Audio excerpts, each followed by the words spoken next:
Students, last topic में हम लोगों ने ideal solution, non ideal solution की टाइप्स डिस्कस किया था। इस टॉपिक में मैं आपके साथ क्वालिटेटिव प्रॉपर्टीज को डिस्कस करूंगा। बहुत इंपॉर्टेंट टॉपिक है, मार्क्स स्कोरिंग टॉपिक है। तो क्वालिटेटिव प्रॉपर्टीज क्या होती हैं और कितनी टाइप्स की होती हैं। तो क्वालिटेटिव प्रॉपर्टीज की अगर हम लोग बात करें तो क्वालिटेटिव प्रॉपर्टीज सोल्यूशन की ऐसी प्रॉपर्टीज होती हैं जो आपके सोल्यूशन के number of particles of solute के ऊपर डिपेंड करती हैं, जो आप सोल्यूशन में डिसॉल्व करते हो। आपने सोल्यूट किस टाइप का लिया हुआ है, सोल्यूट का नेचर कैसा है, उनको इससे कोई भी मतलब नहीं होता। सिर्फ एक ही चीज के ऊपर ये डिपेंड करती है कि जो आपने सोल्यूशन में डाला है, सॉल्वेंट में डाला है, उसका अमाउंट कितना है। तो those properties of the solution which depend on the number of the moles of the number of the particles of the solute dissolved in a given amount of solvent, that is called, rather than the nature of the solute, that is called qualitative properties। तो simple है, ऐसी properties जो solute के amount के ऊपर depend करती हैं, solute के नेचर के ऊपर डिपेंड नहीं करती हैं, उन प्रॉपर्टीज को हम लोग क्वालिटेटिव प्रॉपर्टीज बोलते हैं। मैं आपको एग्जांपल देता हूं। सपोज कीजिए आपने क्या करा, एक सोल्यूशन है आपके पास और आपने उस सोल्यूशन में 1 मोल जो है शुगर का डिसॉल्व किया, और उसी सोल्यूशन में आप क्या करते हो, 1 मोल यूरिया का डिसॉल्व करते हो।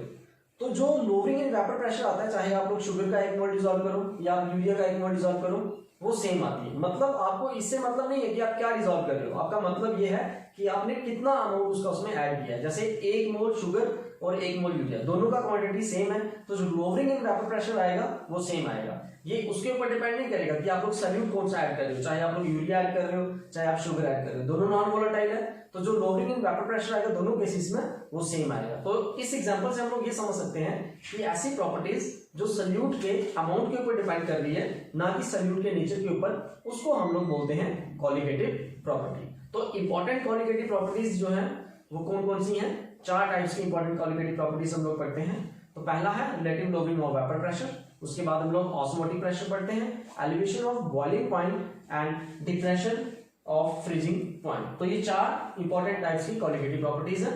तो आज के टॉपिक में मैं relative lowering of vapour pressure को डिस्कस करूंगा। देखिए, relative lowering of vapour pressure मैंने आपके साथ तब भी डिस्कस किया था जब मैंने आपको रोल्ड लॉ पढ़ाया था for the solution containing non volatile solute. तो वहां पे मैंने आपके साथ डिस्कस किया था कि जब आप लोग सोल्यूशन में नॉन वोलेटाइल सोल्यूट को ऐड करते हो तो आपके सोल्यूशन का जो वेपर प्रेशर होता है वो क्या हो जाता है, डिक्रीज हो जाता है। और नॉन वोलेटाइल सोल्यूट के ऐड करने से जो आपके सोल्यूशन के वेपर प्रेशर में डिक्रीज आता है उसको हम लोग क्या बोलते हैं, लोअरिंग ऑफ वेपर प्रेशर। तो ये बिल्कुल वही कंसेप्ट है। When the non volatile solute is added to the solvent, vapour pressure of the solution is less than the vapour pressure of the pure solvent, and this decrease in vapor pressure is called lowering of vapor pressure। तो मतलब ये हुआ कि solution में जब non volatile solute को add किया तो आपके सोल्यूशन का वेपर प्रेशर जो है वो डिक्रीज हो जाता है as compare to the vapour pressure of the pure solvent. So this decrease in vapour pressure is called lowering of vapour pressure. तो ये vapour pressure, relative lowering in vapour pressure को मैं इस इक्वेशन से express कर सकता हूं। देखिए मैंने क्या करा हुआ है, यहाँ पे इक्वेशन में लिखा हुआ है P0 minus PS upon P0 and equals to N2 upon N1 plus N2।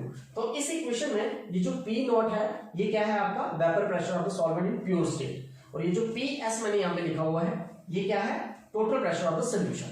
तो ये जो पूरा वैल्यू है, this whole value is called the relative lowering of vapour pressure, और ये वाली वैल्यू यहाँ पे लिखी हुई है मैंने N2 upon N1 plus N2। तो ये जो N2 है ये क्या रिप्रेजेंट कर रहा है, number of moles of the solute, और ये जो N1 प्लस N2 है, this N1 is the number of moles of the solvent. तो ये जो होल वैल्यू है N2 upon N1 plus N2, it represents the mole fraction of the solute, that is X2। तो यहाँ पे मैंने P0 लिखा हुआ है, vapour pressure of the solvent in pure state, and PS लिखा हुआ है, वेपर प्रेशर ऑफ सॉल्यूशन, और ये जो Chi2 मैंने यहाँ पे लिखा हुआ है, it represents the mole fraction of the solute. अब देखिए, मैं relative lowering in vapour pressure को क्वालिटेटिव प्रॉपर्टी क्यों बोलता हूं, क्योंकि इसकी जो वैल्यू है, ये जो relative lowering in vapour pressure की वैल्यू है, ये किसके ऊपर डिपेंड कर रही है, number of the moles of the solute. ठीक है, आपने जो सॉल्वेंट लिया है या जो भी सोल्यूशन आप ले रहे हो, उस सोल्यूशन में आपने कितना मोल्स जो है सोल्यूट का डिसॉल्व किया है, तो नंबर ऑफ मोल्स के ऊपर अगर ये डिपेंड कर रहा है तो इसका मतलब ये क्या है, क्वालिटेटिव प्रॉपर्टी है। अब मैं relative lowering of vapour pressure से आप लोगों के सोल्यूट का मॉलिक्यूलर मास जो है वो कैलकुलेट करके बता सकता हूं। Determination of molecular mass of solute from relative lowering of vapour pressure. तो relative lowering of vapour pressure से हम लोग किस तरह से मॉलिक्यूलर मास जो है सोल्यूट का वो कैलकुलेट करते हैं। तो यहाँ पे ये इक्वेशन मैंने लिखी हुई है जो relative lowering of vapour pressure को रिप्रेजेंट कर रही है। तो यहाँ पे ये जो पी नॉट लिखा हुआ है ये वेपर प्रेशर है आपके सॉल्वेंट का प्योर स्टेट में, और ये जो पी एस है ये आपके सोल्यूशन का वेपर प्रेशर है, और ये पी नॉट फिर से वेपर प्रेशर आपके सॉल्वेंट का प्योर स्टेट में। तो ये होल टर्म जो है इसको हम लोग बोलते हैं relative lowering of vapour pressure. तो relative lowering of vapour pressure जो है ये किसके इक्वल मैंने यहाँ पे बताया है, mole fraction of the solute. तो मोल फ्रैक्शन क्या होता है, ratio of the number of moles of one component to the number of moles of all the components present in the solution. अगर आपको मोल फ्रैक्शन निकालना है तो आप एक कंपोनेंट का नंबर ऑफ मोल्स लीजिए और उसको डिवाइड कीजिए टोटल नंबर ऑफ मोल्स जितने आपके सॉल्यूशन में प्रेजेंट होंगे। तो नंबर ऑफ मोल्स क्या होता है, given mass upon molar mass.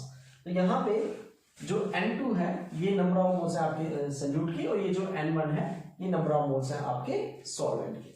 तो नंबर ऑफ मोल्स क्या हो गया, given mass upon molar mass. तो मैं यहाँ पे N2 की जगह पे ये वैल्यू जो है वो सब्स्टिट्यूट करूंगा इस इक्वेशन में। तो आपका N2 जो है वो किसके इक्वल है, W2 अपॉन M2, और N1 प्लस N2 किसके इक्वल हो जाएगा, W1 M1 plus W2 upon M2।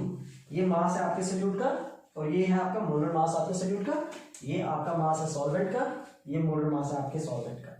ठीक है, लेकिन अगर मैं डाइल्यूट सॉल्यूशन की बात करता हूं तो आपको पता है जो नंबर ऑफ मोल्स होते हैं सोल्यूट के वो बहुत कम होते हैं as compare to number of moles of solvent. तो डाइल्यूट सॉल्यूशन में मैं क्या करता हूं, ये जो सोल्यूट के मोल्स है मैं इनको नेग्लेक्ट करता हूं, ठीक है, नेग्लिजिबल कंसीडर करता हूं। तो जो होल टर्म है N1 प्लस N2 वो किसके इक्वल हो जाता है, N1 के इक्वल हो जाता है। मतलब number of moles of solute plus number of moles of solvent equals to the number of moles of solvent.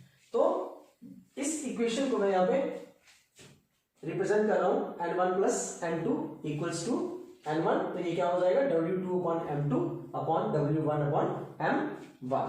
तो ये जो W1 अपॉन M1 है ये क्या है आपका number of moles of solvent है। तो यहां से आप M2 की वैल्यू को निकाल सकते हो। तो M2 को जब आप यहाँ पे सब्स्टिट्यूट करोगे तो ये क्या हो जाएगा, W2 M1 ऊपर चले जाएगा, और ये जो P नॉट है इसी से मल्टीप्लाई में आ जाएगा, और ये वाली टर्म जो है ये नीचे चले जाएगी। तो क्या हो जाएगा, P not minus PS into W1। So this equation represents the determination of molecular mass of solute with the help of relative loading of vapor pressure.